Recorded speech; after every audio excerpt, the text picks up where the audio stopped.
Good evening, everyone. If we could stand, please, for a Pledge of Allegiance and a moment of silence afterwards. Thank you.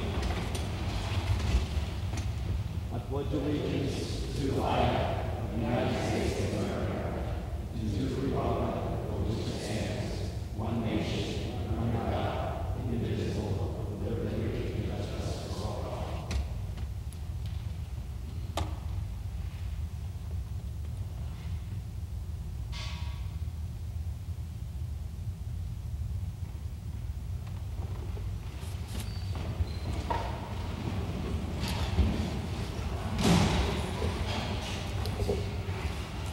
Again, good evening, everyone, and welcome to this September 5th regular meeting for the Planning and Zoning Board.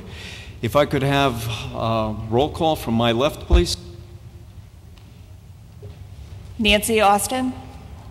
John Grant. Anthony Sutton. Carl S. Moore. Rick Varone. Tom Nickel. Tom Panzella. Jim Quish. And I'm Board Chair Scott Marlowe, and we're joined by David Solka, City Planner, and Meg Green. First item of business is item D. Well, item C. I see new business here. Meg, what is that? Item D, public hearings. One is 333 Quarry Road, Zone ID, petition of Ron Wasmer for a special exception and site plan review for a gym on map 91, block 809, parcel 6D, of which DFC of Milford is the owner.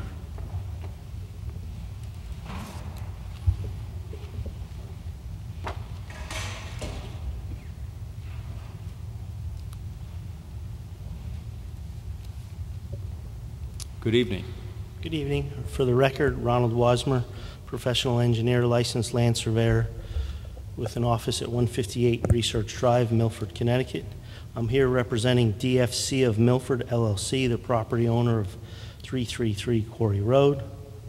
This evening I'm requesting a site plan approval and a special exception to permit a CrossFit gym known as CrossFit of Milford.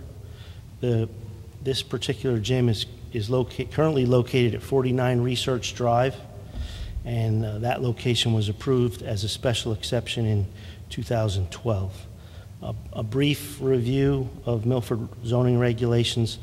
A special exception is a request for a use that is not specifically listed as a permitted use nor specifically listed as a prohibited use. I've submitted a statement of use outlining the hours of operation, which are Monday through Friday, 5:30 a.m. through 8:30 p.m., Saturday, 9 a.m. to 2 p.m., and Sunday, 9 a.m. to 11 a.m. Along with the CrossFit, the applicant is seeking site plan approval to warehouse antique vehicles. This is strictly a warehousing, and there will be no servicing or repairing of vehicles. I've submitted site plan and architectural plans for the proposed modification. I'll briefly walk you through the plan set.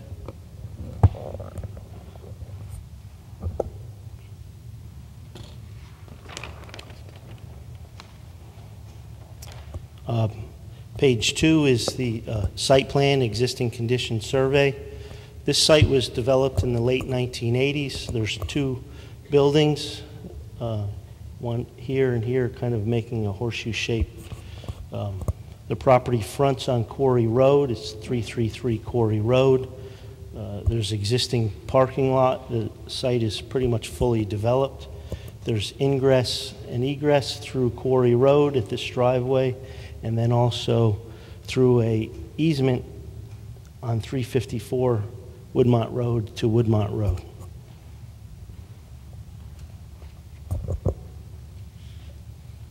The required parking for all the tenants in all the various spaces on these two buildings is 117 spaces, and there are currently 142 spaces available. On behalf of the owner applicant, I've proposed modification to the parking striping to accommodate handicap parking. Currently the handicap parking is to the rear of the building, whereas we've relocated them closer to the front door where the gym is going to be.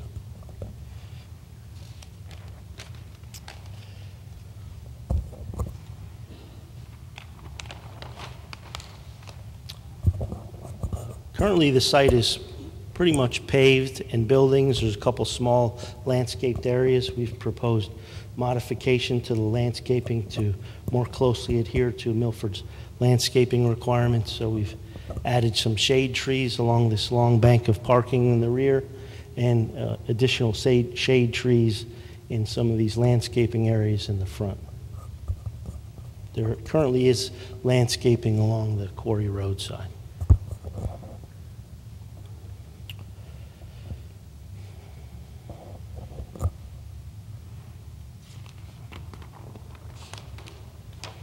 On sheet 4 of the utility plan, all the utilities and lighting are existing. There's no proposed changes to any of the utilities or lighting. We have proposed modification to the storm drainage system to address the more current guidelines for water qualities as adopted by the state of Connecticut. Including in the plans are the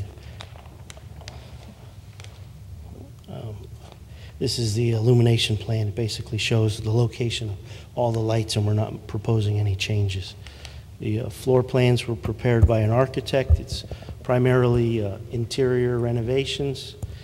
They are proposing one additional overhead door along what I would kind of call the rear of the building for the access.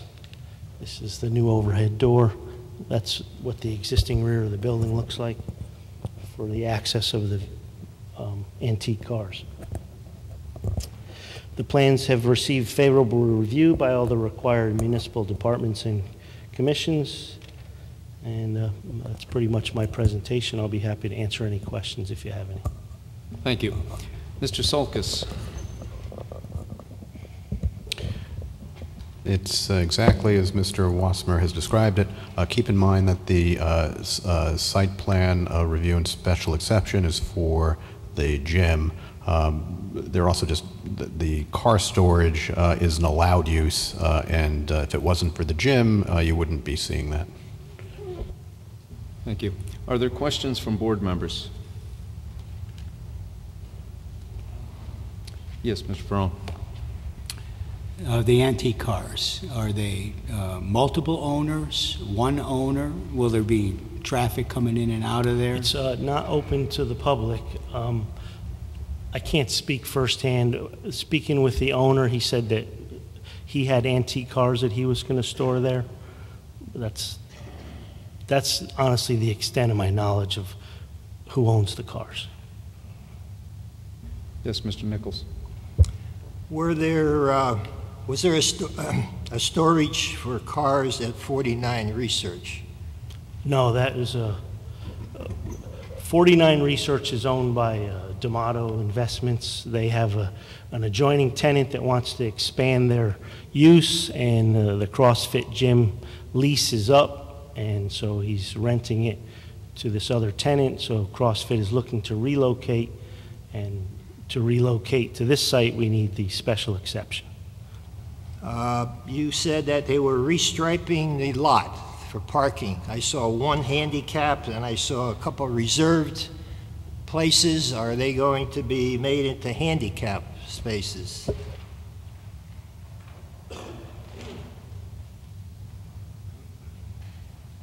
On sheet 2, if you look towards the doors of the building,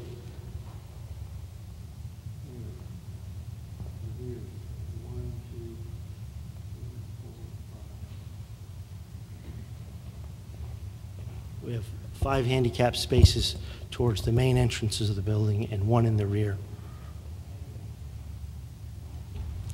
Are there other questions from the board? All right, seeing none, thank you. Thank you. This is a public hearing, and we'll open it up to public comment.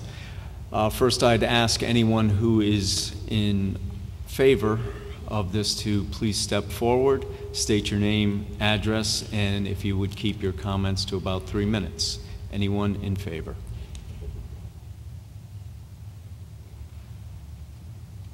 All right, seeing none, I would ask if anyone who is opposed to this proposal would step forward, state your name and address, and again, keep your comments to about 3 minutes. Anyone opposed?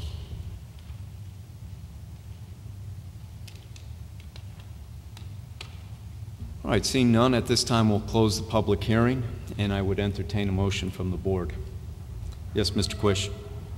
I would make a motion to approve as submitted. Second? Are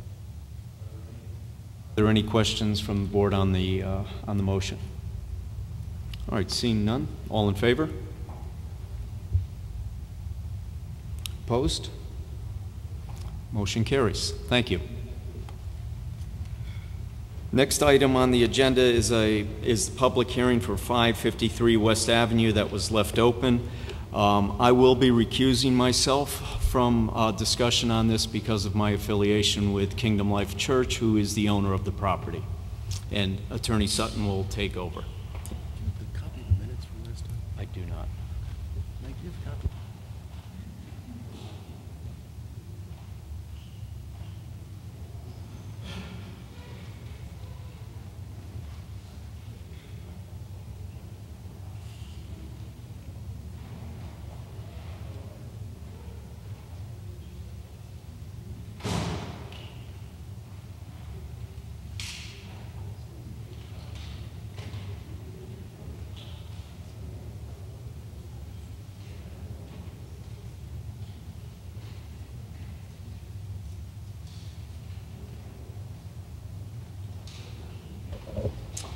Thank you very much for waiting, everyone. Again, my name is Anthony Sutton, Vice Chairman of the Planning and Zoning Commission. This is the continuation of the public hearing on 553 West Avenue, the petition of Grillo Services for the special permit and site plan review pursuant to Section 830G, Map 42, Block 3335, of which Kingdom Life Church is the owner. Where we suspended the public hearing 2 weeks ago was during the public comment portion of the hearing. And it was during the portion of the hearing where our fellow neighbors and residents who were opposed to the application had the opportunity to address the board and address the application that was presented by the petitioner. At this point, I would ask that if there is anyone who did not have the opportunity to speak when we were last together in opposition to the petition, to approach the podium at this time. And similar to what Chairman Marlowe mentioned relative to the previous public hearing, I would request that each individual addressing the board state their name and address, address all of your comments to the commission and not the petitioner. If comments have been previously presented, please refrain from repeating, but please state that you are in agreement with other individuals who have previously spoken. Please keep your comments direct, polite, civil, and do your best to please keep them to under 3 minutes in the event that other people wish to speak. After everyone has had the opportunity to speak, if you wish to get up and speak again, we will gladly hear from you. Thank you very much. Is there anyone who did not speak at our last meeting in opposition that would like to speak for the first time? Thank you. Good evening, sir. Good evening, Mr. Sutton. My name is James Trowbridge. I live at 18 Audubon Close in Milford. So far in these hearings, the board is presented with statements pro and con, largely opinion, and some traffic reports, fire department reports, and the general effect of the project on the neighborhood. But missing from the consideration so far has been any specific evidence concerning the Iroquois pipeline, which bisects the two buildings. It's a 100-foot right-of-way, goes between the two buildings. We don't know if the pipeline is in the exact... I'm sorry, Mr. Trowbridge, if you could bring the microphone up towards you just a little bit more. We don't know if the pipeline is in the exact center of the right-of-way or it varies. It could be 40 feet from one building, 60 feet from another building. We have no information on the condition of the pipeline. Public records show that in New York State, the company was fined for improper filling of the trench with rocks. We have no idea of anything like that has occurred here. Now, the Commission really has no oversight authority over pipelines. That's federal. But you do have the authority to regulate development along the pipeline. So the applicant proposes 342 units and 578 bedrooms adjacent to the pipeline. Now, members are probably likely to wonder if it's wise to place so many units on top, so to speak, of the pipeline. Members should note that no one has presented evidence of the capacity of the access roads should an evacuation of 500 plus bedrooms in the middle of the night, evacuation be made necessary by a fire or a leak. Emergency vehicles arriving will be met by presumably hundreds of people fleeing. Now, there's no evidence, quantifiable evidence, so far in the record that would allow the Commission to calculate the degree of risk presented. But the density proposal suggests that a gas leak could lead to catastrophic results. But in order to really discharge a duty of determining whether public safety is at issue, you need to develop some quantifiable evidence. As Judge Berger said in the Garden Homes decision, your decision, if it's to deny something, must be based on quantifiable evidence of the probability of a specific harm. It can't be general. It has to be specific. And if you've read the Garden Homes decision, you can see how the court deals with general concerns not supported by specific evidence. So it would be my suggestion that before the Commission is able to consider the public safety issues, that you retain a consultant to advise you on this issue. And I know one of the speakers that will be following me has done some research and knows of some national agencies that make consultants available on issues like this. So thank you very much. Thank you, sir.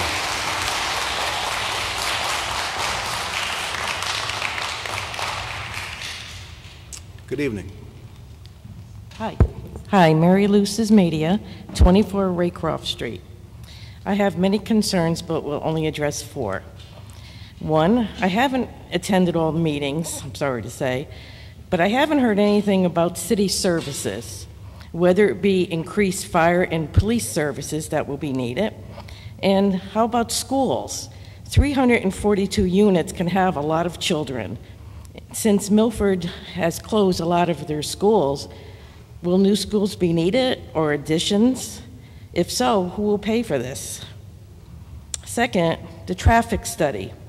I've lived on Raycroft Street since 1975, 42 years. I've traveled down West Avenue and up Schoolhouse Road, and the traffic has definitely increased over the last few years. I've worked at ADP across from Red Roof Inn for 35 years and have heard many, many accidents pulling out of our parking lot, which is right in that area, and I don't believe that 2,197 weekly trips coming out of this complex won't be a big impact to the area. Plus, the 43-mile-per-hour speed isn't exactly what quite a few people do flying over that train bridge to I-95. Sometimes it's each man for themselves.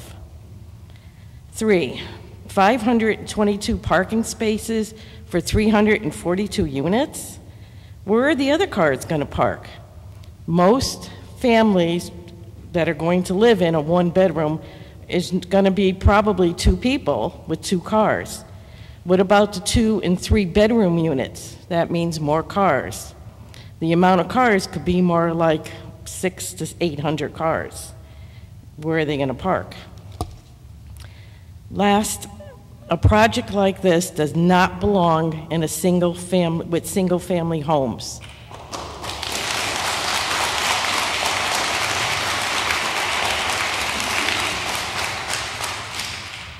Pride of ownership means a lot. One question I would like to ask, would you like this in your neighborhood? Milford's motto is a small town with a big heart. Don't let it become a big town with no heart. Thank you.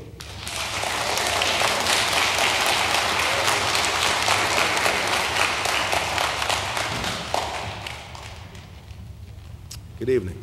Good evening. Jacqueline Sanford, 4 Alana Drive, Milford, Connecticut. I just have a few comments. In regard to the sewer, I'm wondering if an independent consult could be done. We have lots of concerns about the smells, and although the sewer can probably handle that amount of people across the way that might be coming, the smell is going to be atrocious beyond belief. It's already so bad. You can't walk within our community without smelling it. And like one of the other people said the last time we met, she doesn't know if it's toxic and unhealthy for us. And now, you know, we're going to be adding a lot more to that. I also have concerns about the 4-story garage that is going to stick out like a sore thumb from 95. The lawyer tried to say that it was attractive, you know, it would be attractive like certain sites in Greenwich and Stamford, but I don't see anything pretty about a 4-story building in a country sort of like community. Suddenly we've got this huge 4-story building, and there isn't one in our area. This will be the only one. From the beginning, I've had major concerns about the animals that are going to be disrupted, from the deer to the skunks to the raccoons to the turkeys to the deer to the coyotes. And where are they all going to go? Does anybody care about the animals? Really? I saw a deer on the Boston Post Road, a little fawn on a little patch of grass.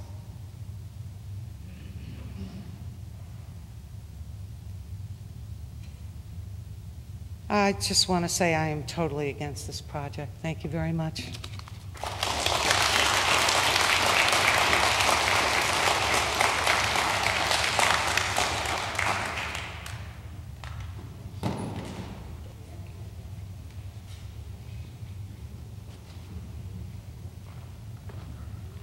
Good evening. Good evening. I have questions, either Mr. Sutton or Mr. Soltis. Is it true that there's going to be housing built on Plains Road across from the Ramada Inn? Has that been approved? I'm sorry, ma'am. Can you please state your name and address for the record? Oh, I'm sorry. Diane Denup, 40 Lucius Court, Gloria Commons. Okay, and at this point you can address your comments to the board. You can address issues that you'd like addressed by the applicant. But I can't ask a question? We cannot answer questions because I'm worried about the traffic. If that's it was in the paper last week that it's going to be a 4-building, over 300 unit, and then this one on West Avenue is going to be over 300 unit, and someone mentioned a unit on the corner of Naugatuck and Bick Drive. So in a 1-mile radius, there's 1,000 more units. So that's why we're concerned about the traffic. Gloria Commons is an over 55 community. It's a very small road, West Avenue. There are 20 people here from Gloria Commons that are opposed to this. And I'm a retired nurse. None of the people in Gloria Commons can open their windows because that pump station is so horrendous. I'm going to call the EPA, the state EPA, and ask for something to be done about that pump station. And I can't imagine how it can handle any more units. Thank you.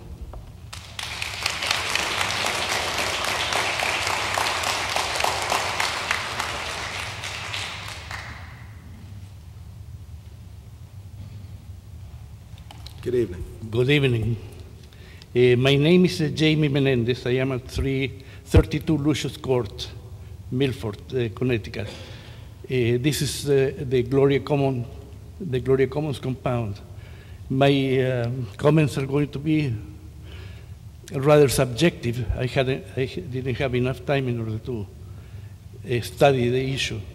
But I respectfully request from Planning and Zoning not to grant rezoning privilege on this site across the street from us. Please consider, first, quite a number of senior citizens live in this area who would love to continue enjoying quiet life. Already, we do not enjoy living in such proximity to the I-95, which is overly noisy. Already, we do not enjoy living adjacent to a stinky waste and sewage treatment station.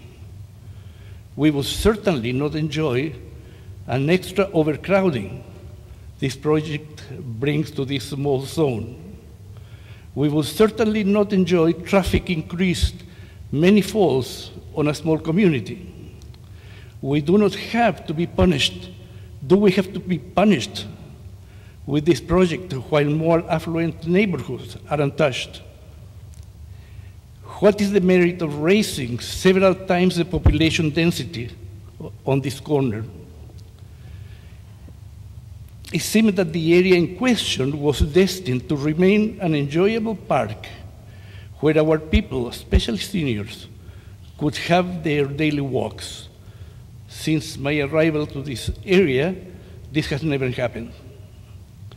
We do believe that when crowding increases, crime also increases.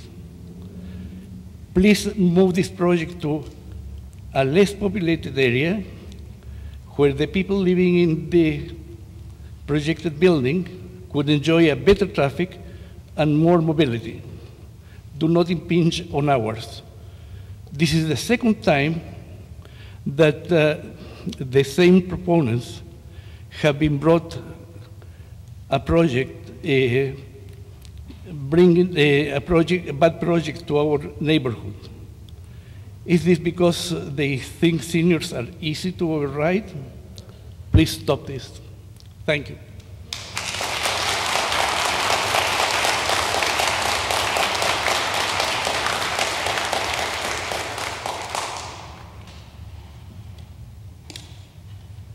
Thank you. Is there anyone else that did not have the opportunity to speak against the proposal that wants to have the opportunity to do so at this time? Please.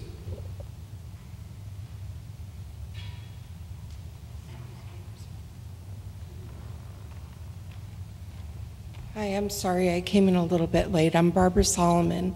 I also live in Gloria Commons, number 30, Lucius Court.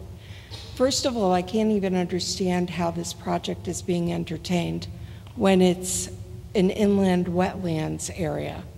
I thought those were protected, not just for the animals, but many other reasons. And I also agree with the problem with taxing our sewer system, because we do have the treatment facility at the end of our street. The smell is horrendous. Most days, as Jamie said, you can't open the windows to your house because the smell would permeate everything. So you're constantly forced to live with closed windows and either air conditioning or heating. I think the project is, even if they entertained a project on that piece of property for housing, this is much too large a project. Thank you.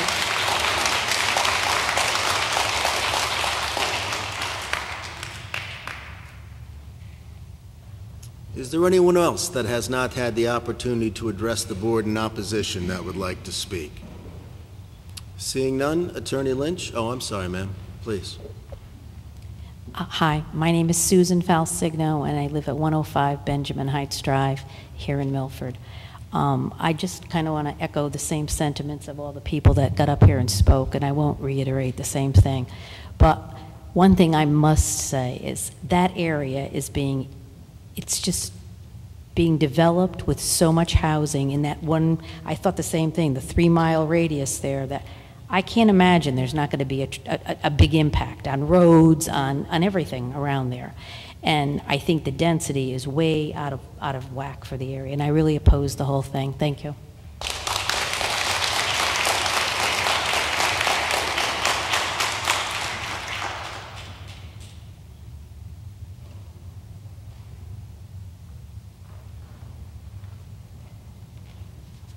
My name is Clifford Mason, 1427 Naugatuck Avenue, Milford.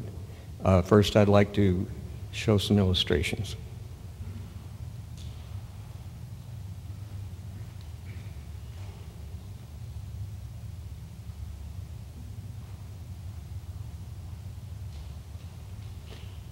I'm speaking for the project and against the project. When I started to speak last time, we ran out of time, and so I apologize. Basically, the city of Milford has a 40-foot elevation of its building designs, both residential, commercial, and you can look through Milford, and I don't think you're going to find anything over 40 feet of height, with the exception of the Factory Lane or Old Gate Lane, which is an industrial design area. There's 3 hotels that approximate 55 to 60 feet of elevation, simply because they're allowed to and they want to display their presence with height. The illustrations I've passed here demonstrate 54 and 1 inch of height in a development project that's residential. Now, I did some diligence. I went out and I talked to Shelton, I talked to Stratford, I talked to Milford, I talked to Norwalk, I talked to the architect who designed the building, who of course can't talk to me, but did mention that he did a couple of projects in Greenwich and he did a couple of projects in Norwalk.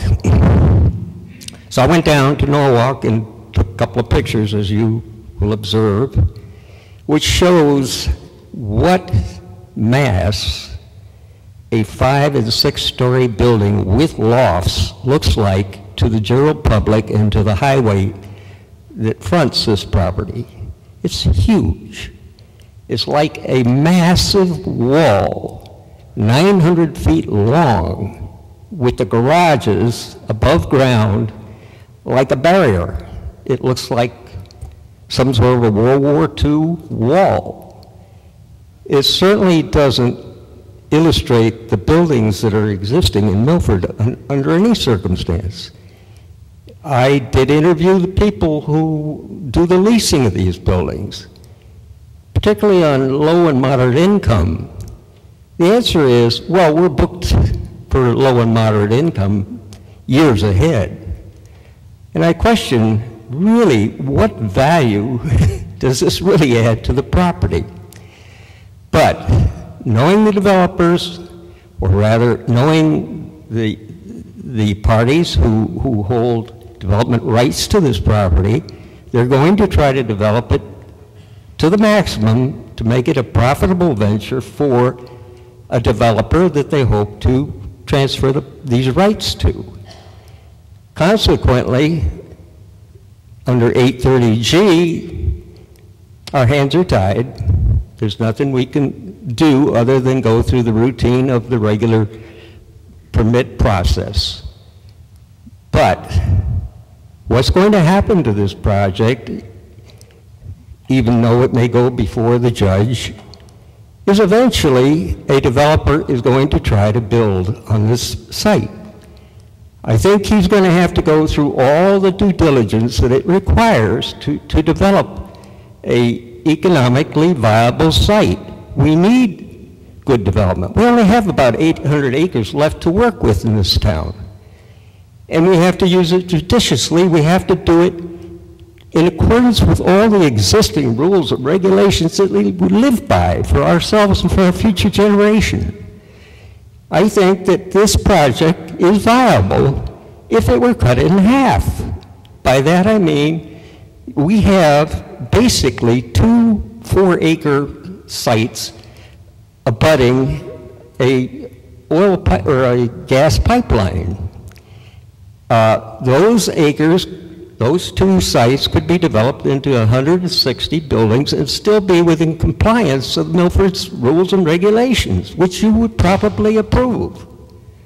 So what I'm appealing to the parties involved is to build something that Milford can live with, that will provide revenue to the city, to enable it to continue with services and expand its infrastructure, and it can provide housing, probably about 50 units of low and moderate income housing. I think that's the best and highest use of this parcel. So on that, I will finish my comments. Thank you. Thank you, sir. Good evening. Good evening. I'm Harleen Levine from 655 West Avenue, which is the property right next to this property that we're discussing. And the main thing I want to say is we have people who come to every meeting or to many of the meetings from Gloria Commons who are complaining about the aroma. And now we're going to ask 342 other families to come and breathe in the same smell.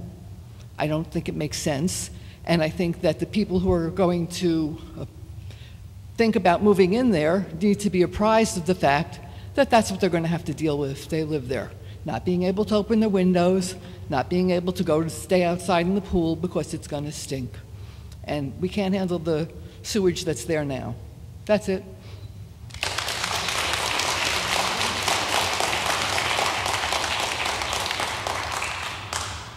Is there anyone else that hasn't had the opportunity to speak in opposition to the petition that would like to do so? Seeing none, Attorney Lynch, you have the opportunity for a rebuttal.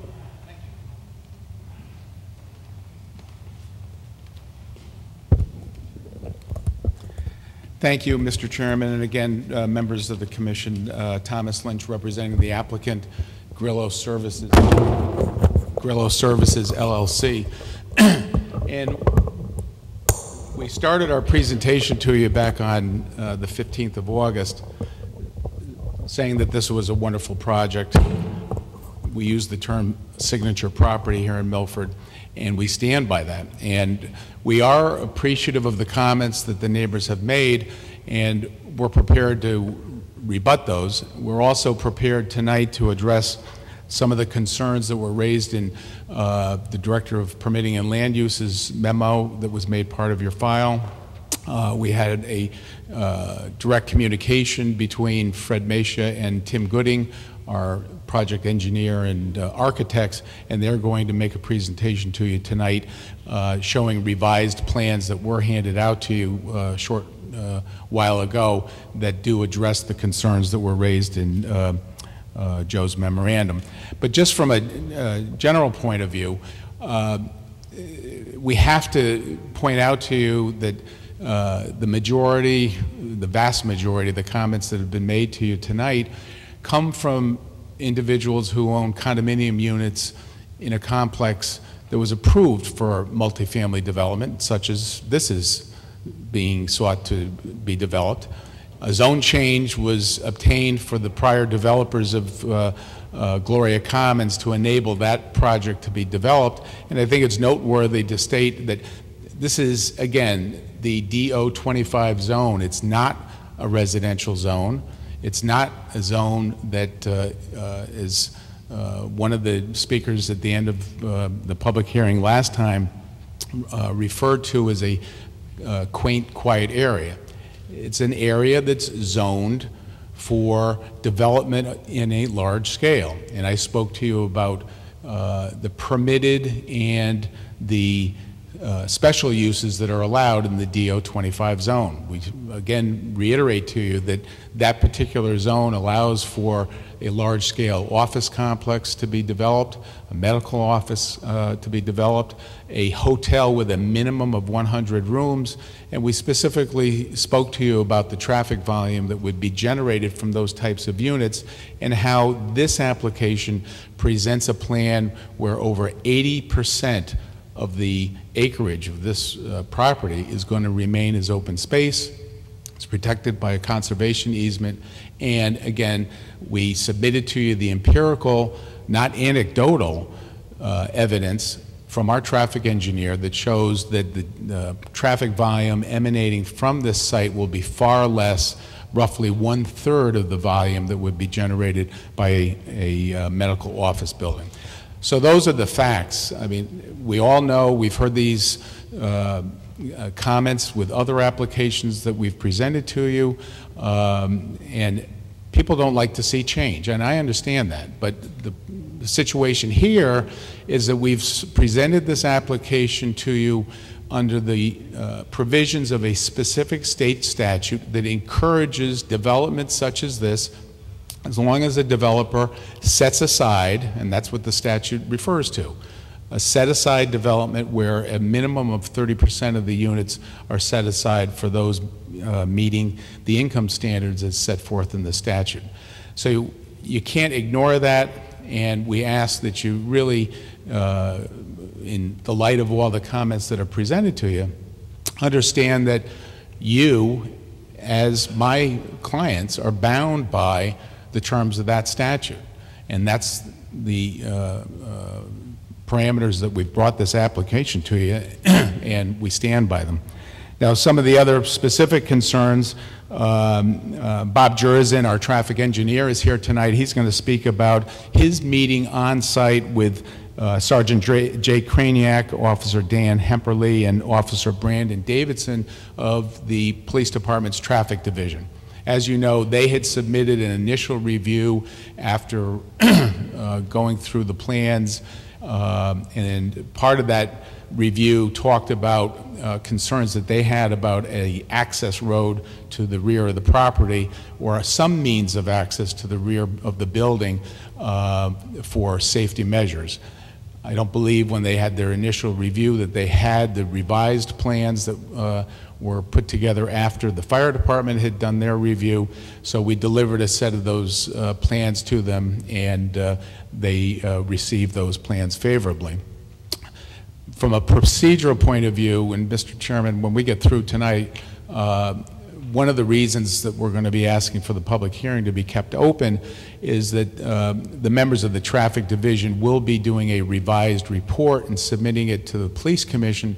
The Police Commission does not meet until September 12th, so no matter what else transpires here tonight, we're going to be asking that the public hearing be kept open to your next meeting on the 19th to get a further review of our development from the Traffic Division and Police Commission. There's been a lot of talk from the neighbors about the smell from the pump station on West Avenue. I remind you that we received approval from the Sewer Commission last year for this project to be hooked up to the city wastewater management system. The Sewer Commission has jurisdiction over the wastewater management system. It's not a zoning issue. So that if there's any problems with the infrastructure, that's to be directed to the Director of Public Works. The bottom line here is we have received an approval from the Sewer Commission, and that is the body under our city government that controls the wastewater management. So that, again, I reiterate that the approval that we did receive took into consideration the pump stations. There's some of the applications that we've had across town where there are repairs that are being made to various pump stations. I know one on Rock Street has been going through a renovation process, but in light of the existing infrastructure in this area, the Sewer Commission did issue an approval for this project. So that is our response to those comments. When I represented Garden Homes Management back in 2015 before this commission, I believe a good number of you were still on the commission at that time, there was an issue that came up, or at least discussion came up, about the fact that that property was traversed, as is this property, by the pipeline for the Iroquois Gas Company. And there was, again, anecdotal comment during the course of the public hearing for that project talking about potential blasting near the pipeline easement. As with this application, there was going to be no building over the easement. We proposed no building over the easement. But in the case of Garden Homes Management versus the Milford Planning and Zoning Board that went to the Land Use Court in 2015, Judge Berger entered his decision. I have a copy of the decision, and there's specific reference in that decision that absent any specific claims that this project would have an adverse effect on that pipeline, it's the burden upon somebody making that claim to come forward with empirical evidence to show that this project would compromise the pipeline. We are going to have no construction whatsoever on the pipeline. I just checked with Fred before coming to the microphone. They've done numerous testing in that area of the property. There will be no blasting on this site. This site contains a large amount of gravel and loose fill, so that this site is quite different than the Rocky Top location for the Bick Drive development at the corner of Bick Drive and Naugatuck Avenue. So again, we submit to you that there's been no evidence that's been presented to you to raise the issue that this development would compromise in any means the Iroquois gas pipeline. Any work that has to be done within the a certain review area of the pipeline has to be done with their knowledge. They have to come out to the site, and that was all discussed in the Garden Homes case, and Judge Berger made a specific finding in that case that one of the reasons that this board had rendered to deny that application based upon the concerns about the pipeline was irrelevant, and that was one of the reasons why the decision was overturned.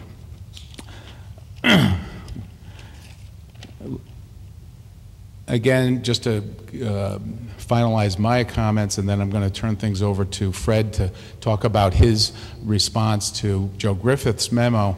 Again, we stress the particular zone that this property is located in, and it is available to be developed with a large building, and that's what's being presented to you tonight. We're not hiding from that. We said to you right from our initial presentation that this application actually represents a scaled back version of what originally was proposed. So that after going through the public hearings with the Inland Wetlands Agency, the plans were scaled back to the 342 units which we are submitting to you with this application. And yes, this is a large project. There's no doubt about it. But the property is large, and it's zoned in an area that is available to have a large project on it, pure and simple. So with that, I'm going to turn things over to Fred Mesha, and then Tim Gooding will go through the revisions to the building elevations submitted in response to Joe's memo.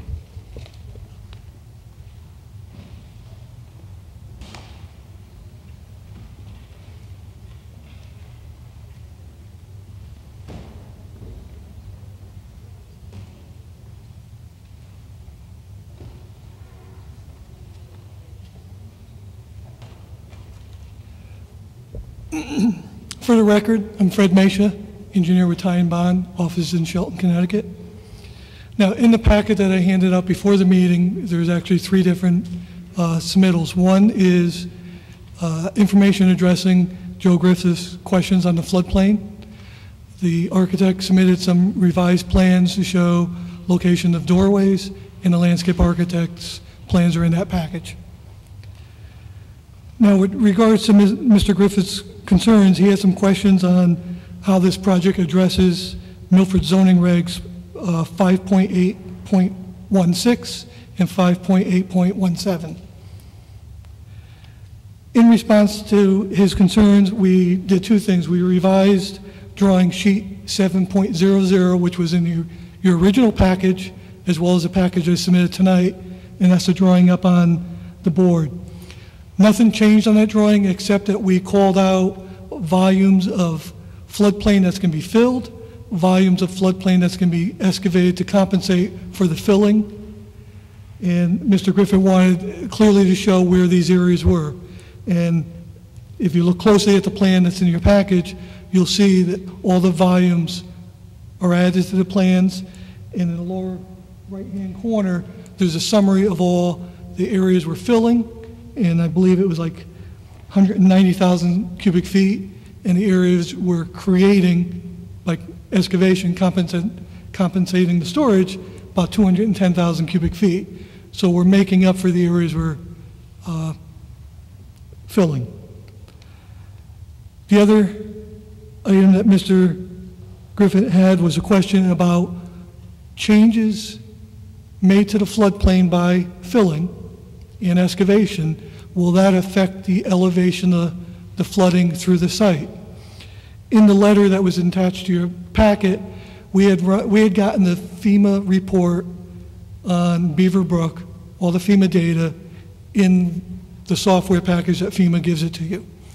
We took that, ran it through our computers, we calibrated the model so that we met and matched the existing data, and then we modeled our site after this project's developed with the cutting and filling, and the elevations do not change. Actually, in a couple spots on site, it goes down 1/10 of a foot. Milford zoning regulations require 0 change in the floodplain elevation. Through this analysis, the letter that I submitted to you, we verify that this project will not change that elevation. Another item that Attorney Lynch had mentioned about soils on the property, in the engineering report that was originally submitted as part of this application, there's Appendix B. In Appendix B, there's listing of profiles of test holes that were dug on the property. I was out there, Michael Grillo was out there, and a representative from Iroquois Gas Pipeline was out there. We excavated over the pipeline where the site driveway is proposed to cross, and the fire access road around the back of the building is proposed to cross the pipeline. Our grading plans indicate our proposed condition, and we're not changing the grade over the pipeline where we're crossing. The test pits that are in the engineering report, we dug down, the pipeline is 12.5 to 13 feet below the existing grade you see out there today. Digging the test pit was a long, painstaking activity. When we initially contacted Iroquois, they tell us that they know the pipeline's there, but they don't know how deep it is, even though they have as-built drawings and records of it. So they make any developer that's going to propose crossing of it excavate test pits. Normally you go out and dig a test pit, you take it backwards, you just keep digging until you hit the bottom. Well, on the pipeline, you dig 2 feet at a time. The representative from Iroquois goes out there with a hand probes down. He says, I'm good for 2 feet. We excavate soil. He goes in the bottom of the hole, probes down 2 feet. We excavate the soil. We dug 4 test pits over top of the pipeline, which probably took a day, day and a half. I'd have to check with Mr. Grillo. But we did eventually get to the top of the pipeline and confirmed what Iroquois had on their as-built. It's 12.5 to 13 feet of cover where it runs through the site. We dug about 15 holes throughout other parts of the site, never found bedrock at all. Some holes we stopped in low areas where we hit gravel, bank run gravel at 4.5 feet, which was well below where our foundations would be. Other areas of the site, we dug holes 12 to 15 feet deep, sands, gravels, material. Never encountered ledge, bedrock at all on the site. So Attorney Lynch's statement about we don't anticipate ledge on this site to build these buildings, he is correct. We have test pits that verify that. And I think I'm going to turn it over to Tim Gooding to talk about his changes to the plans.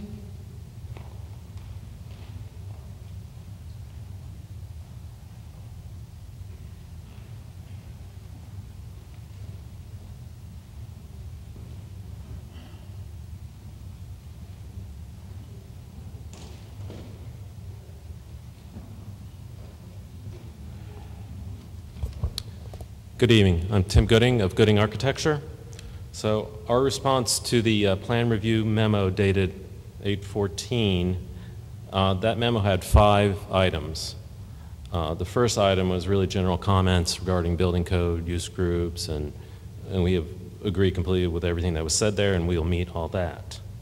Item number 2 was the floodplain impact, which Fred addressed. Item number 3 was stated that the firewalls of the garages appear to be missing. Elevations will require significant changes to what was submitted. The garage firewalls are shown on the plans. The plans elevations as submitted can be built and conform to the state building code without revisions or additional height.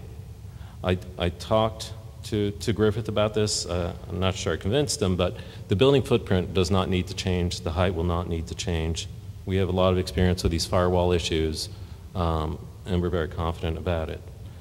Item number 4 was the parking garage elevations do not show the stairs and elevator bulkheads. That was true. So we revised sheets A203 and A205.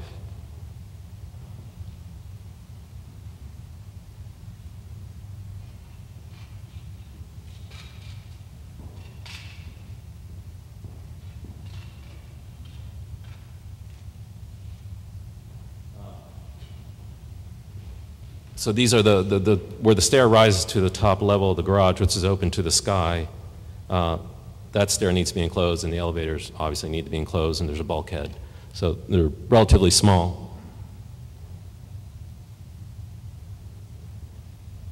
But the main point being there is that those do not rise higher than the adjacent residential building. So it has no impact on the height. Point number 5 was that the site drawings do not show required walkways at exits, and the pool barrier fence is up against the building.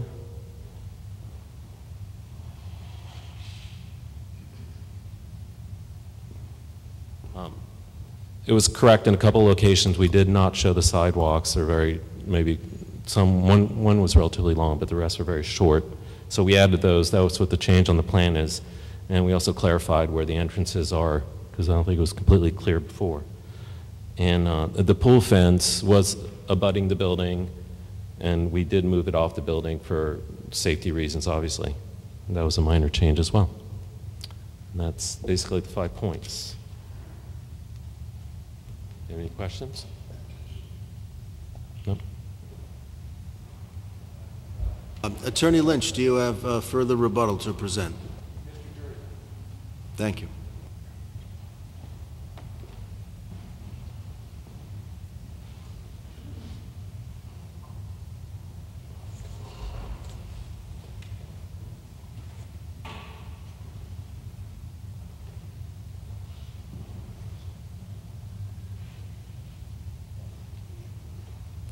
Good evening, Robert Jurison with Ty and Bond, and I just want to summarize what our meetings and discussions with the Police Department Traffic Division that related to their comments, their report on of their comments to our traffic report and our site plans. We met with them about 10 days ago, 2 weeks ago, and went through their comments and our response to their comments that we submitted at the last public hearing.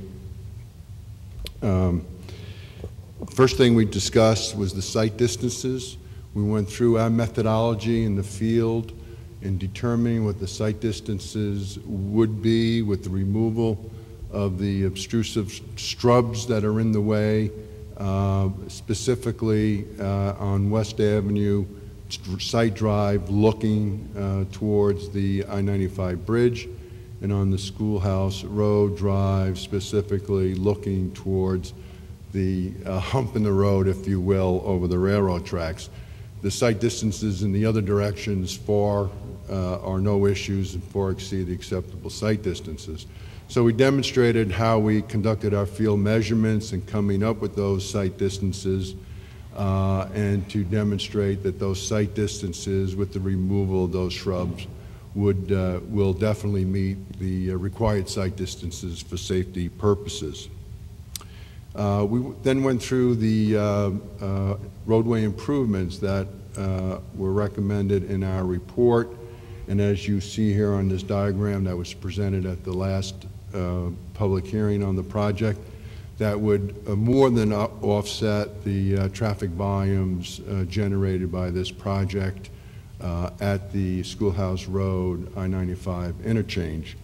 We went through these. Basically, these improvements would be to install stop signs to make the intersection Schoolhouse Road with the I-95 northbound off-ramp and Schoolhouse Road with the I-95 southbound off-ramp, to make them all-way stop signs, and the restriping of Schoolhouse Road to provide the much-needed left turn lanes from Schoolhouse Road, turning left onto those two ramps. We also indicated at the approval of the applicant that the costs for those stop signs and the restriping to provide those left turns will be covered by the applicant as required by you and the DOT, Department of Transportation, as needed. We also discussed the accessibility to the building from the rear access road, and I think that was discussed already today, and the plans updated or modified to highlight those points of access for emergency vehicles to get from that access road, emergency road in the back into the buildings.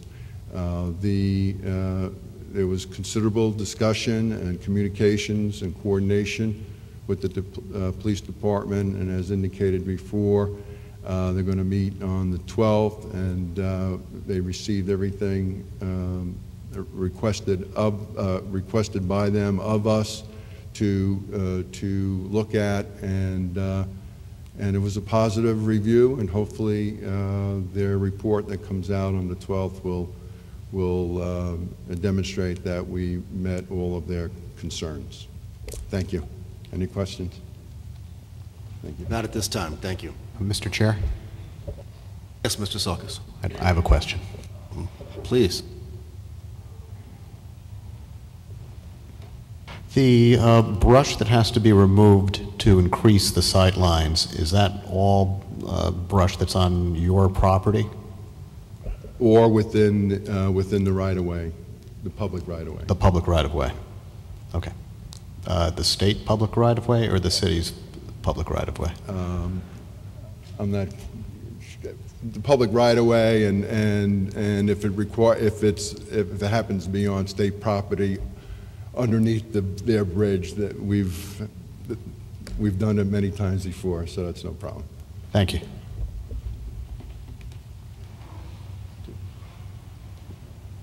Mr. Nickel. Yeah, I have a traffic question also. Did you take any readings on West Avenue and Subway past the school? No, sir. Why? Basically, we didn't project very much of our traffic using that, probably less than 10 cars, if that. So it wasn't an intersection that this project would have a significant impact to. Am I to believe that there's no left-hand turn on West Avenue coming out of the project?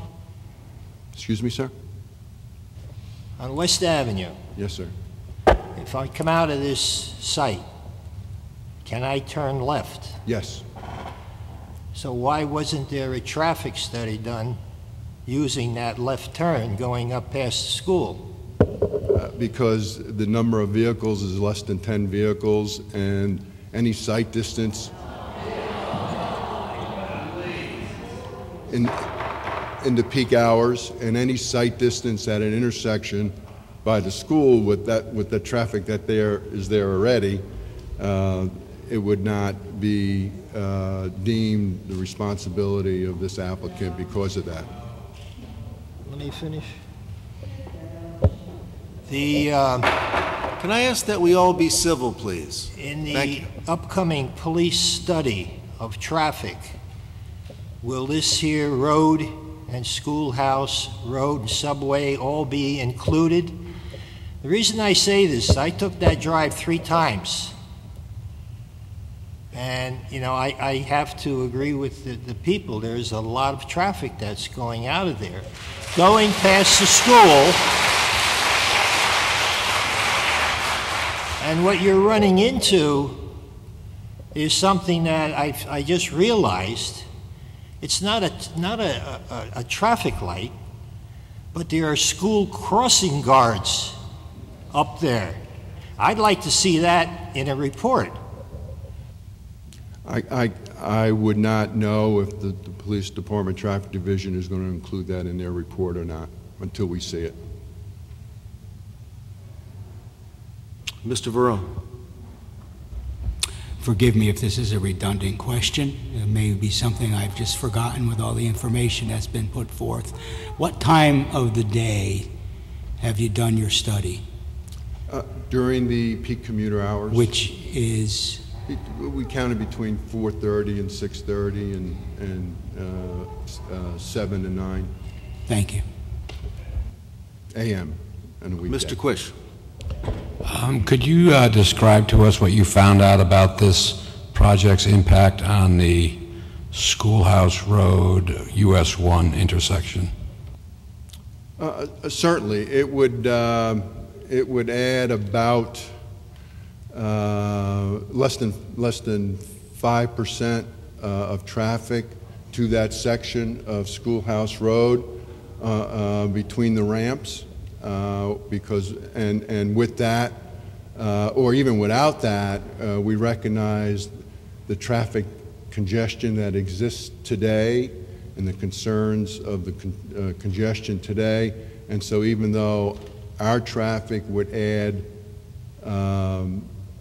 that fairly modest or minimal impact in terms of increase in traffic, we still develop these improvements for the betterment of all traffic out there, even though these improvements would far offset any traffic impact by this project. Mr. Quish. Rather than the 5%, could you talk about number of cars and impact on the number of times people will stay at that light more than once? Well, there is no light, traffic light, so. Yeah, I'm speaking about the intersection of Schoolhouse Road and US 1, and there is a traffic light there. Oh, I'm sorry, I misunderstood you. I thought the I-95 interchange. No, we did not analyze that intersection either because of the relatively small amount of traffic that would come out of the site and go to Route 1 to that intersection. Most of our traffic is oriented to the I-95 interchange. Mr. Quish. And those parameters, excuse me, those parameters in terms of traffic impact are very clearly set by the Connecticut Department of Transportation through their OSTA process, Office of State Traffic Administration, where any project that has that requires such a review by the department, all intersections that generate cars, 50 cars or more in any peak hour, must be analyzed. And so we did that. We analyzed all the intersections that would carry that amount or more traffic through intersections. And Schoolhouse Road and Route 1 was not one of them. And so what data do you have that would say that people would go out of that site access and take a right as opposed to take a left? How do you know which is going to be the most prevalent turn? What we do is we look at existing travel patterns. So we look at the volumes that are getting off and on the ramps during the peak commuter hours. We look at the volumes that are going in each direction on Schoolhouse Road, on West Avenue, and we use those volumes as a parameter of where cars are entering or exiting a certain boundary area. And then we apply that percentage, that same percentage of in the morning, for example, of how many cars actually go on from Schoolhouse Road onto I-95 northbound on, I-95 southbound on, Schoolhouse Road to Route 1, Schoolhouse Road that goes past the interchange, and we take all that existing travel patterns and create a percentage of routing for a project that sits where our site sits. And then we right, but isn't the introduction of a residential community a different condition than people coming off the Post Road and up Schoolhouse Road? The probable reason they're doing that is either to go to some of the places to work or they're getting on the highway. So I think it's a different condition when you have people leaving their homes to go to work. They're just as likely to take a left and go into Milford Center or go into Devon as they are to get on the highway. So I don't think that the study has been thorough enough to really give us enough information to see what kind of what kind of impact it's going to have. Well, except that it is that. All those people on West Avenue who go to work in the morning and come back, all those people going to work in the morning and then leaving to go to their place of residence is indeed the kind of traffic that will be projected by this project during those time periods. So it is relevant, and it is actually this. Well, actually, no, because what you have is you have influx of cars in the morning going to work at the various places to work as well. It's not all residential traffic in the morning. It's people going to that area to the various locations for work. So it's not the case that all the traffic there in the morning is residential. Well, it's either from residential going to employment or employment going to residential. That's correct. So, question to staff: Can we ask for a more robust study to address Mr. Nichols' concerns and my concerns with regard to traffic that was not counted or identified or analyzed?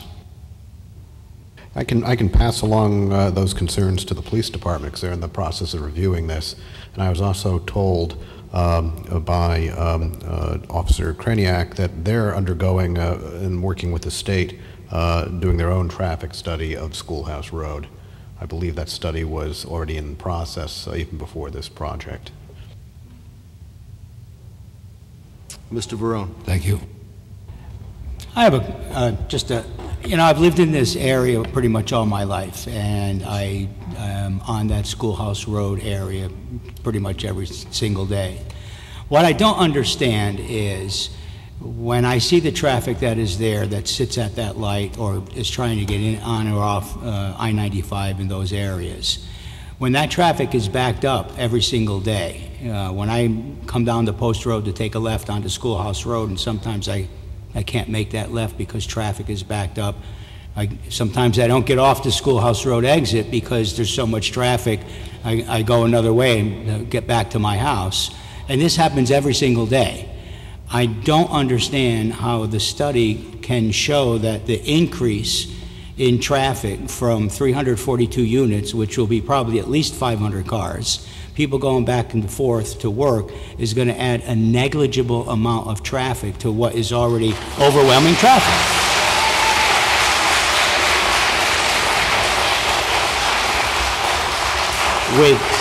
With all due respect, I know you have, I don't know anything about traffic. I don't know anything about traffic studies. And please, I do not wish to disrespect you and your findings in any way. I just don't understand how the findings that you've given us correspond to what I know from living here all my life. Again, we would be foolish not to recognize the issues that are there today. We fully recognize that in our report.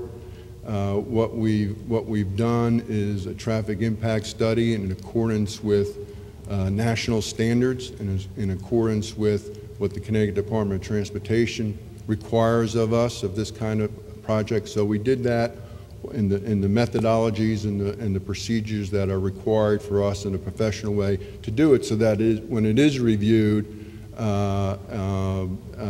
by other traffic engineers, then hopefully we pass muster. What we tried to do, and we recognized at the last public hearing that we too know that the Department of Transportation is undergoing their own traffic study, and indeed started that before we started ours. So we recognize that. They recognize the concerns of traffic. Maybe that's why it's taken them a little bit longer to do their study in cooperation with the police department and staff here in the town.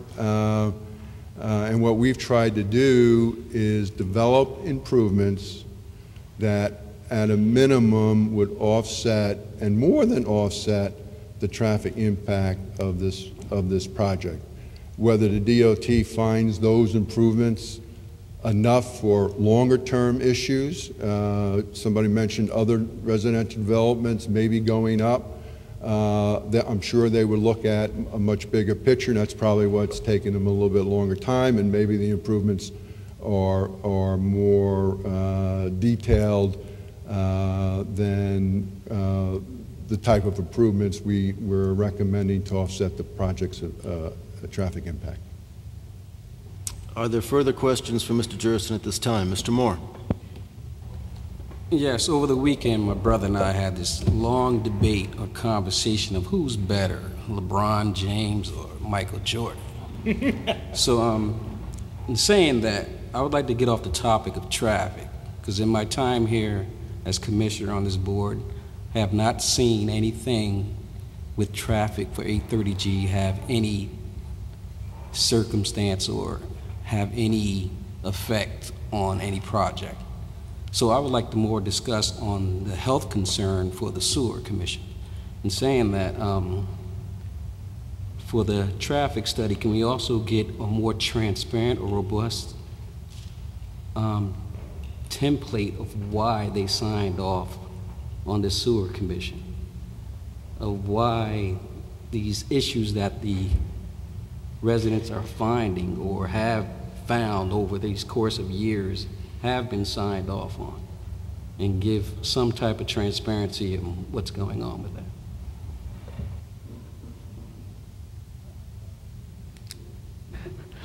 The Sewer Commission is a commission like you that is open to the public, so that they have transparency.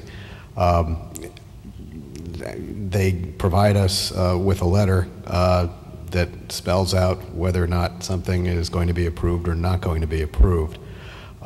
So I can ask them, gee, why did you approve it? I don't know what kind of response we would get.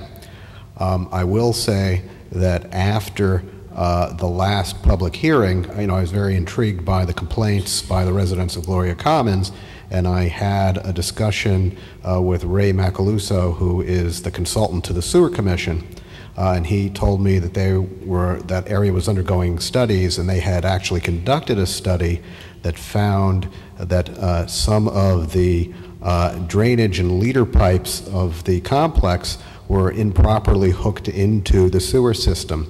So what's happening is, through a smoke study that they did, where they actually set off smoke bombs in the sewer to see where the smoke goes, apparently smoke was going into the complex and coming up out of the leader pipes on some of the buildings. And he says that that is the primary issue. There's a backup of sewer gas that's obviously going through those leader pipes and actually coming up by some of those buildings. I asked him, well, what's the remedy? And they were in the process of pursuing a remedy, which is, to my understanding, that any building that has an incorrectly connected storm drainage or leader pipe situation will have to be corrected, and that will go a long way to alleviating the problem. But obviously it hasn't been done quite yet.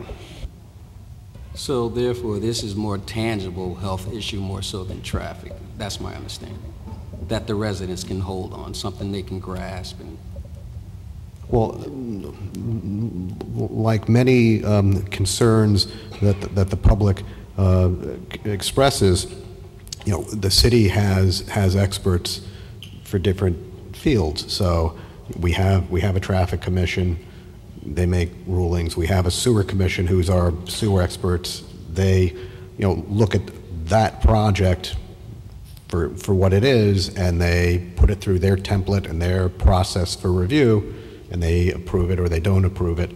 You know, engineering, the same thing. The fire department, when the fire department looks at this, project, you know, they do what they do, and that's all transparent. Those reports are all open, you know, to the public and for public review, and you know, they are our experts. Mr. Nickel. Yeah, I have one more question on this, my traffic concern. Are you sharing data with our police department in this regard? Absolutely. They have everything you have. They have our report. They have our plans. They have our improvement plan. We met with them. We actually showed them how we measured the site distances, because that was one of their That's not what I really wanted to hear, but thank you for elaborating. Your tests were done at peak hours, you said? Yes, sir. What time? What time? The morning peak, we counted 7:30 to 9:30, 9 o'clock. In the afternoon, we carried 4 to 6. And what roads did you cover? Schoolhouse Road at the interchange, at the 2 interchange ramps, and West Avenue. You did West Avenue? Yes, sir.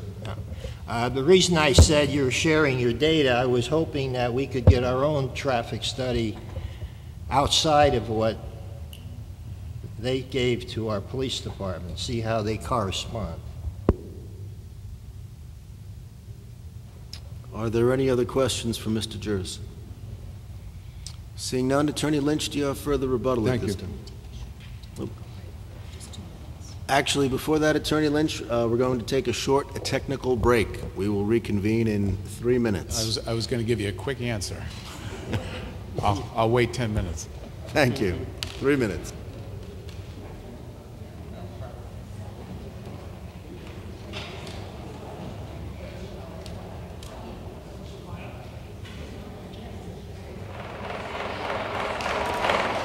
If I can ask everyone to please return to their seats.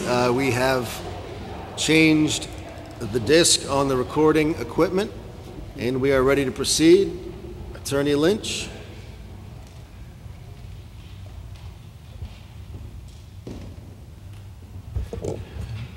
I believe that concludes our presentation to you. Thank you.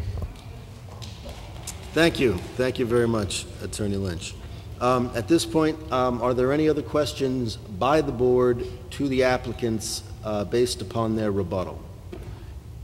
Mr. Chairman, can I just add, with the caveat that we would ask that the public hearing be kept open pending the Police Commission's hopefully revised report? Of course. Thank you. Thank you. Seeing none at this time, members of the public, you have the opportunity to respond to the rebuttal of the applicants. The same rules certainly apply. I ask that you approach the podium. Please state your name and address. Address all of your comments to us, the board.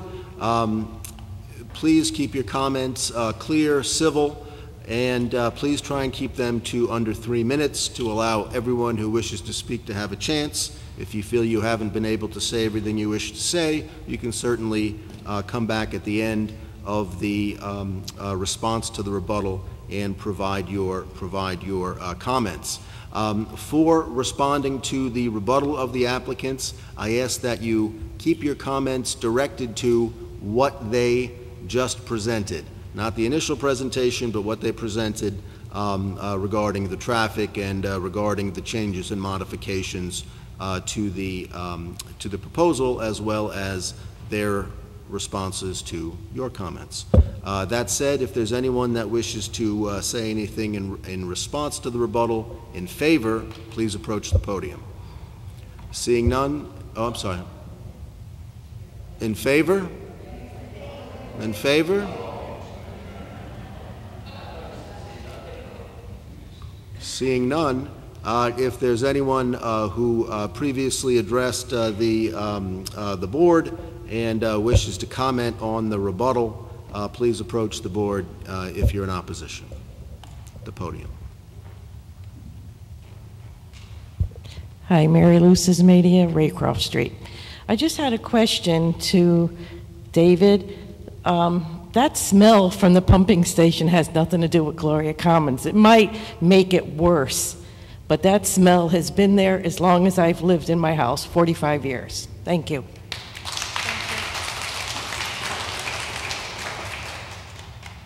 My name is Paula Sherko, 26 Lucius Court, Gloria Commons. As to the traffic situation, there's going to be a lot more traffic. I've gotten stuck on Schoolhouse Road heading toward Route 1 for over 45 minutes around 5:15 in the evening. And if they think that there's going to be minimal traffic, I don't think so. And then too, on West Ave with more traffic, there's people, especially being in Gloria Commons, we're 55 and older. We walk. There's people that walk on West Ave.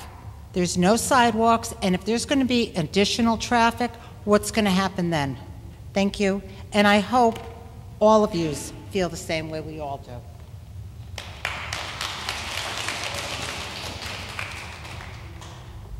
Ron Montfort, 7 McKell Lane. I spoke a few weeks ago, but I want to bring up something. Somebody mentioned across the street, the garage. My driveway is 400 feet from the complex. We're going to be looking at a 4-story garage and the buildings. And I'd like to ask the board, I'd like to ask the Planning Commission here one question. How would any one of you like to look across your street at buildings that are 4 stories high and maybe 400 cars, 500 cars going up and down your street? You might have children, you might have elderly people walking across the street. It's not a good sight. I moved to Milford 10 years ago. I came here because my children and my grandchildren were here. I moved to Gloria Commons. I served as president of the board for 3 years. I got off for 2. I'm back on the board now. I moved here, somebody mentioned from Grillo, that there's houses over in Gloria Commons. Sure, there's 50 townhouses. 50 townhouses. It's not 342 apartments.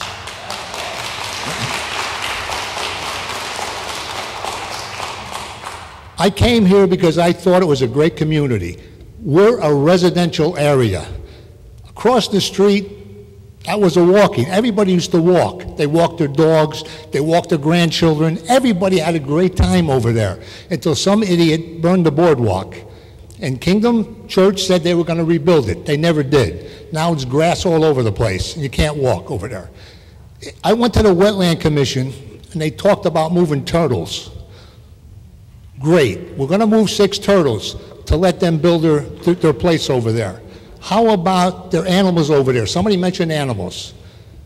I mean, I hope you make the right decision. I really do. Because I didn't move here to look at a 4-story monstrosity. And somebody said last week, well, the garage is going to face 95. Well, I like to tell them, 95 goes right behind our complex. So it's going to face us. Thank you.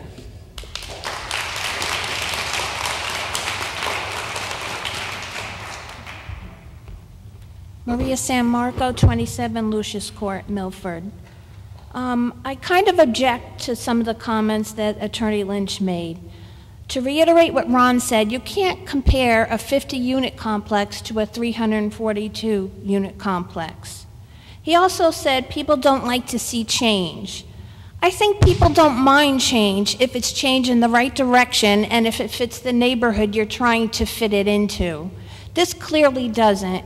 It looks like Army barracks, and there's not enough landscaping on the planet to cover 2 parking garages. You know, it just doesn't make sense where this project is going.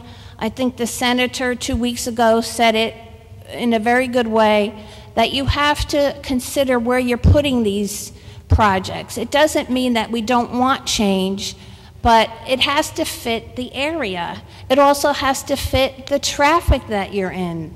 Everybody's telling you there's traffic. Your own board members are telling you that there's traffic. You have to really think long and hard about this. I certainly would implore you to get separate studies by this, to study the sewer issues and the traffic. You have a responsibility to the people who are already living there, and I hope that you carry it seriously and do the right thing. Thank you.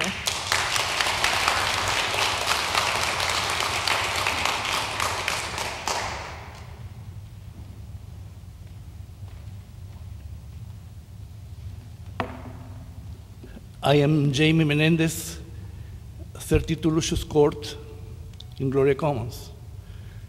I think that the estimates of the traffic impact that I heard, I believe that it has been awfully minimalized. I don't think that it is true. And I don't think that they are going to come up with new, better figures. So I would suggest to put a stop to this and not extend anymore with any further study. Thank you.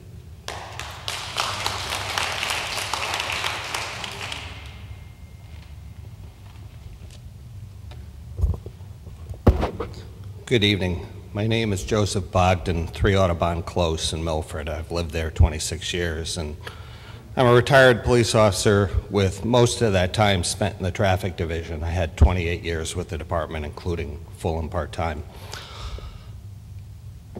I have comments about the traffic study, but I'll refrain, seeing the police department's looking to do a new one, and I'll take a look at that after that. But just a couple comments on sightline, because that was an issue. Sightline varies depending on the type of vehicle you're driving, the size of the person in the vehicle. I have 2 different vehicles, and if I'm in my Jeep, it has a very different sight line from my old car.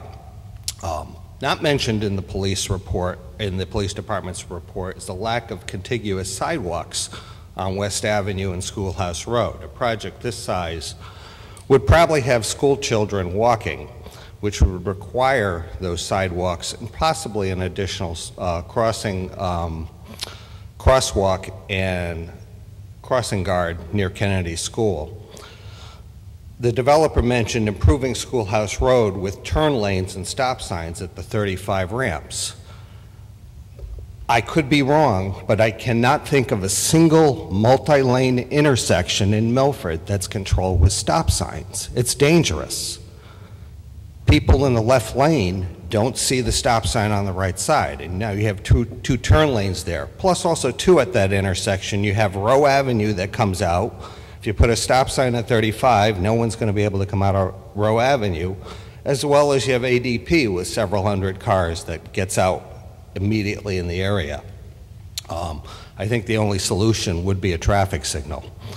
In 1991, after much opposition, the Iroquois pipeline was constructed. In the name of safety and residents' concerns, a compromised pipeline routing was chosen. This route through Milford was designed to keep it away from densely populated residential areas, running through industrial zones and skirting a few lower density residential areas. Pipeline accidents are rare, but they can occur, especially in aging systems. The severity of a potential accident, not the risk of accident, should be a major consideration in the placement of 600 to 700 residents literally on top of a 24-inch high-pressure natural gas transmission line. A failure with ignition of that size pipe would have a minimum blast area of 660 feet. And I took the very minimum. There's studies, this is right from, I'll quote where it's from, but there's other studies that have much bigger blast areas. But I took the minimum 660 feet. Federal pipeline regulations requiring 100-foot right-of-way, specifically in the regulation, just says this is to protect the pipe, not the surrounding properties or persons. According to the National Transportation Safety Board, the main causes of pipeline accidents are defective materials in construction, improper construction, age of the pipeline, and construction or work being done on or near the pipeline. We already know there's a problem with the construction of the Iroquois pipeline, and they paid $22 million in civil and criminal fines. Violations included improper backfilling with boulders, improper filling, improper erosion control, and environmental violations. The violations can be anywhere on this 375-mile pipeline. We don't know where. PIPA, Pipelines and Informed Planning Alliance, is a leader in pipeline safety and recommendations. Working together with the U.S. Department of Transportation, they have issued many recommendations regarding development near transmission pipelines. These are available in their 209-page booklet available through their website in a PDF file online. I urge the board members to visit this website as well as the U.S. Department of Transportation website for more information. PIPA's minimum recommendation is 660 feet to 1,000 feet away with construction from a pipeline. 10 states so far have enacted laws restricting what can be constructed next to a pipeline, as well as many additional towns and cities have enacted their own. All call for low-density development near pipelines. Iroquois will always say their pipe is safe, but that's how they make money. I would think the fire marshal's office needs to revisit this application and take into consideration the risk of putting 600 to 700 people in such close proximity to the pipeline and the ability to evacuate them safely in an incident or accident. The development of this property needs to be on a less dense, more reasonable and prudent level. I ask the board to turn this down. I'm going to submit my original remarks, and I also have copies of the recommendation from PIPA, which I have for each board member.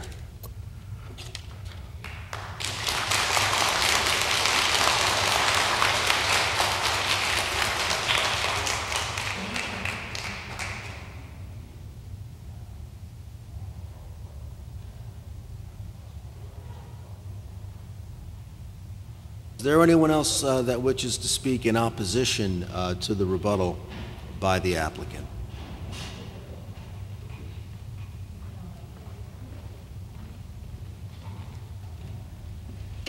Yes, my name is Frank Ellison, 11 Tibble Street in Milford, Connecticut. I'm also one of the co-owners of a unit at Gloria Commons.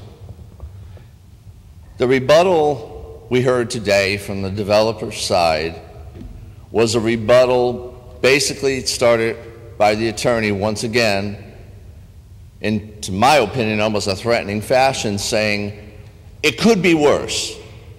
Look it, get ready. It was zoned, we could put a hotel up there, we could put a medical complex up there, we could put something else up there. So doesn't it sound a lot better that we put a 300 and some unit house with 2 4-story garages? No, it doesn't. And that rebuttal comes from the people who are invested in Milford and who live here and who don't want this project. We will take it up if a development comes from a medical facility or a hotel. We'll come out as we have here unanimously in opposition to those projects. But right now we're concerned and we do not want this particular project. And the rebuttal from the people who live in Milford, who have invested in Milford, who chose to retire in Milford, in particularly this area, their rebuttal comes from the standpoint of it's going to affect their lives in serious negative ways. We've heard about many of those ways that I don't think were properly addressed or rectified on the rebuttal we heard from the developer's side. And some of those are the project itself. We're not opposed to affordable housing. We're not opposed to change. Okay, but we are opposed to a project that is just too large for the area, as also supported by our state representative. It's too immense in its scope. It's too dense. It's treated with a structure that's going to be too demanding on things in the area. It's going to strain resources of the area regarding things that were talked about many times here, like traffic, like health concerns. The sewage and pumping station are only going to be exacerbated by such a project. There are environmental concerns. There's crime concerns. These are all very, very real. I understand that this project may have taken on every variance and every statement and everything to get it passed along the way. That may be true. But you still have unanimously people coming out opposing this project because it affects their lives on a daily basis. Maybe it isn't built, for instance, right on top of the pipeline. But if there's a serious fracture or accident, just because it's not sitting on top, you're going to have a mass evacuation of people that are still going to be trying to get out of that area, even though they weren't sitting right on top of the pipeline. That's still a very dangerous precedent to look the other way and says, okay, well, they passed this part of it, so let's just let it go. As I've said before at previous meetings, the people are here unanimously protesting this project because they don't want it. We were invited. Part of the process here isn't just that everybody goes through all the motions and rubber stamps the project and said, good, let's go. Part of the process here and part of the process for having public meetings on it is to hear about from the people who live there and are invested in Milford, the people who actually live here in Milford, the people who chose to retire here in Milford in this area. Again, maybe changes were made, say for instance that, as the attorney said, Gloria Commons. Again, we're talking about a 50 townhouse unit, as was already said. We're not talking about massive 4-story public style looking garages that are going to be what you're going to see outside your window instead of the natural beauty that you chose to buy and live here in the first place. So I don't consider, as the term was used, these other issues then, because they passed all these other things in their rebuttal, that these other issues become irrelevant. They're not irrelevant. They're very, very meaningful to us. And the reason why you invited the public here was to hear us out and let our feelings and our reactions be part of the equation of your decision. You asked us to come here. You've heard us. Hopefully, you will also listen to us and deny this project.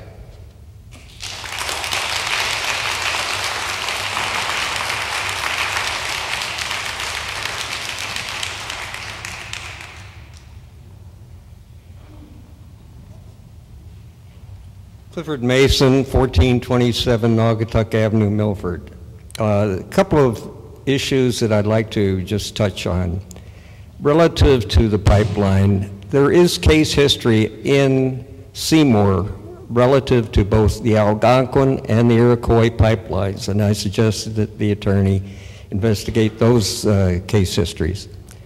Relative to Ty Bond's 15 excavations down to 12 feet, I think that the construction manager who takes on this project is going to probably end up putting in a great number of Frankie piles in order to carry the load of a 54-foot high building. It is a lot of building to bear down even on glacial till or so-called gravel. Relative to the west side of the project, which is primarily 500 feet of wetlands. Now those wetlands have to be traversed by the service road hooking up to Schoolhouse Road. There's an elevation differential between the low point of that wet area of 30 feet to a high point of the entry to the schoolhouse road of 50 feet.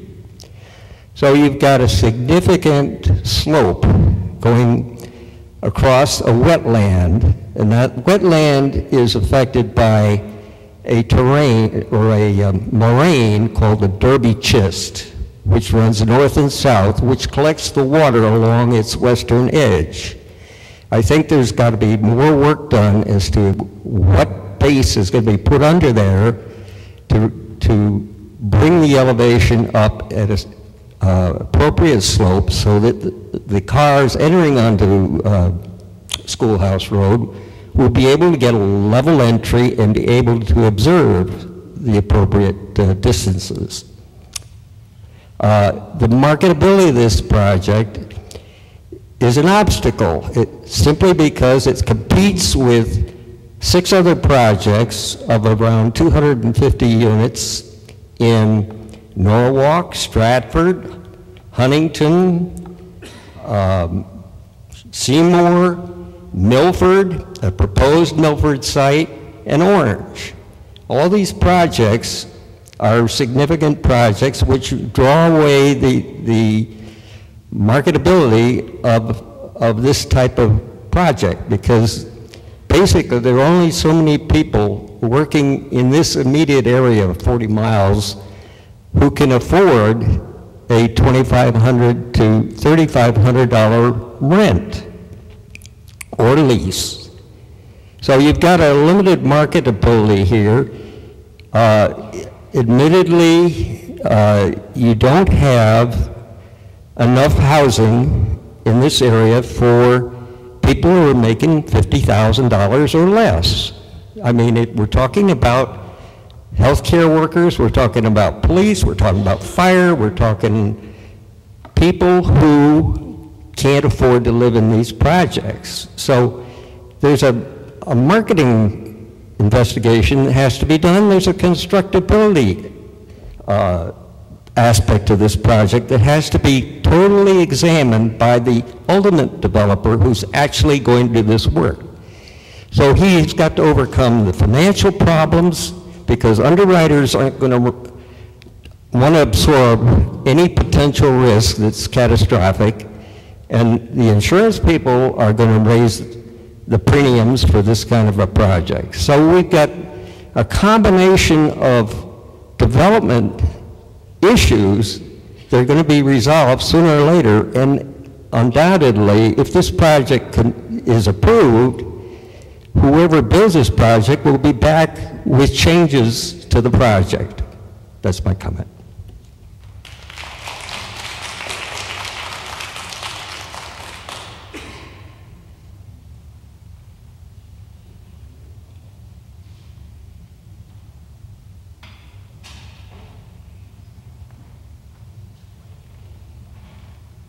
Good evening.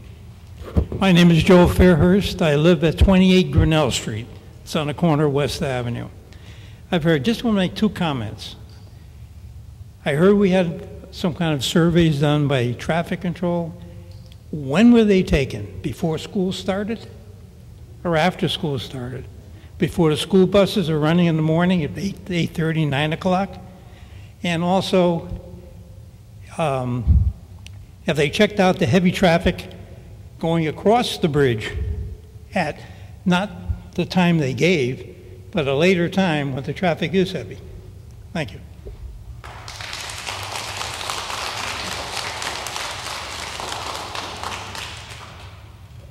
Is there anyone else that wishes to respond to the rebuttal in opposition at this time?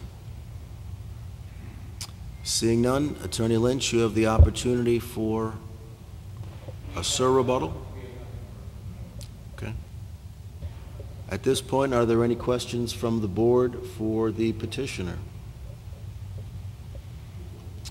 Seeing none, the request has been made by the applicant to keep the public hearing open.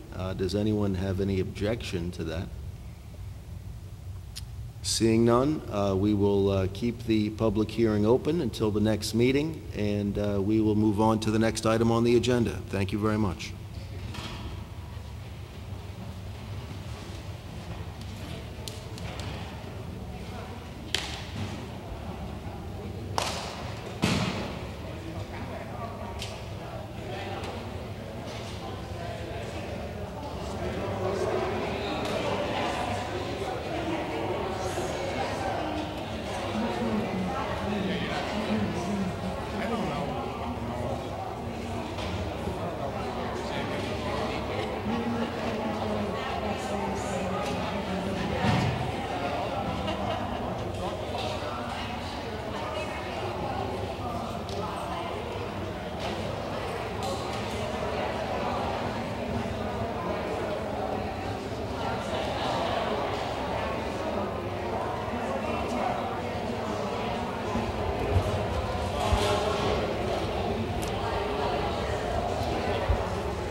If I could ask everyone to please, we have a little bit of a meeting to still finish up.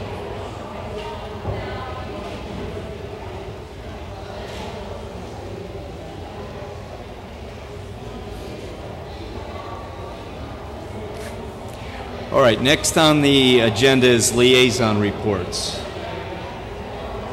None? Seeing none, Regulation Subcommittee? Nothing at this time. Excuse me.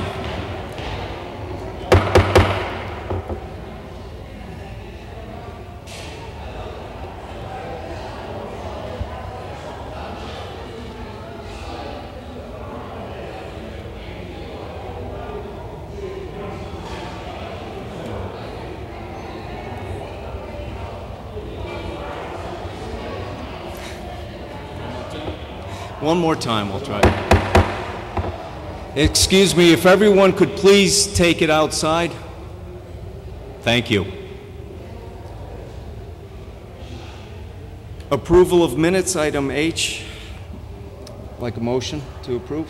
Mr. Barone? Second? Second. Any discussion? None. Seeing none, all in favor? Any opposed? Motion carries. Chair report, I have no report tonight. Staff report? None this evening. Motion to adjourn.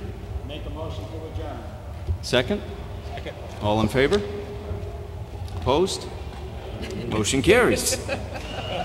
Oh, I'm sorry. No, oh. What's that? Is it too late? I did have something that I was supposed to talk about. You can, who made the motion to adjourn? Do they want to withdraw their motion? I just have one item. Okay, second to, okay. All in favor? Just a housekeeping thing more than anything else is, before the meeting I went over a lot line adjustment at 162 Monroe Street with Mr. Sulkus. Mr. Sulkus, do you want to comment? Under our subdivision regulations, you can sign off on lot line adjustments if it doesn't make things more horrible than they start with. So in this particular case, it was 4 25-foot wide lots, and in the end there will be 2 more conforming lots, and you signed that. All right. So now I'll take a motion to Can I just bump in with a quick staff comment? I think we should thank Mr. Sutton. I understand this will be his last journey on the Planning and Zoning Board as he escalates up to another board. David, did you want to? Thank you, Mr. Sutton, for all of your years of service on this board. You will be missed, and the Board of Aldermen is obviously very lucky to have you. Thank you all very much. It's been a pleasure to serve with all of you and an honor. And I look forward to you guys continuing the fantastic job that you all do. I would as well echo the statements. Attorney Sutton, you've done a great job. So I just want to thank him and wish you luck on the Board of Aldermen. That's not an easy board by any means. So now I'll take a motion to... Mr. Chair, before you do that. Yes. At the last meeting, the board approved a zone change, and we didn't set an effective date. Although it's not necessarily required by statute to do that, it's always been our custom to have an effective date. So the effective date for that to take place, I believe, should have been yesterday, which would have been September 4th. All right, thank you. Anything else, Mr. Sulkus? I think that's it. Motion to adjourn? Motion to adjourn. Second? All in favor? Aye. Opposed? Okay. Thank you.